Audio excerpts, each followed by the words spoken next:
العلماء أدركوا أنهم محتاجين حل يخلي الكمبيوتر مش بس يشوف الرقم، لأ، ده يخليه يحس بمعنى الكلمة نفسها. الحل العبقري ده هو اللي بنسميه word embeddings أو التمثيل المتجهي للكلمات.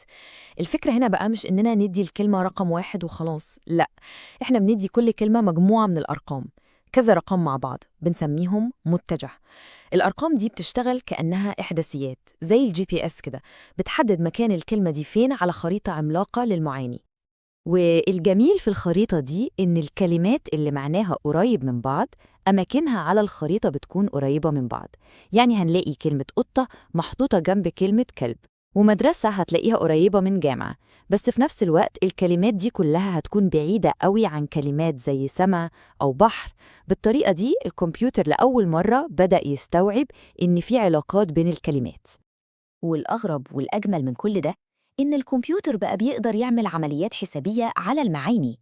تخيلوا كده معايا المعادلة العجيبة دي. لو جبنا إحداثيات كلمة ملك وشلنا منها إحداثيات كلمة رجل وزودنا عليها إحداثيات كلمة امرأة، تفتكروا الناتج هيطلع إيه؟ هيطلع قريب جدا من إحداثيات كلمة ملكة. ده مش سحر، ده معناه إن الكمبيوتر لوحده من كتر البيانات اللي شافها قدر يفهم العلاقة بين النوع والمناصب. في النهاية ليه كل اللي قلناه ده مهم؟ إيه لازمته؟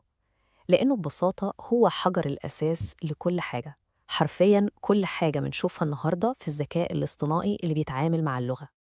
أول خطوة وأهم خطوة بياخدها الكمبيوتر عشان يفهمنا هي إنه يحول كلامنا لخريطة المعاني الرقمية دي.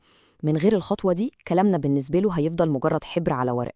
كل حاجة مبهرة بنستخدمها النهاردة، من أول الترجمة على جوجل لغاية شات جي بي تي، كلها واقفة على الأساس ده، إن الكلمة تتحول لرقم بيمثل معناها وعلاقتها بالكلمات التانية.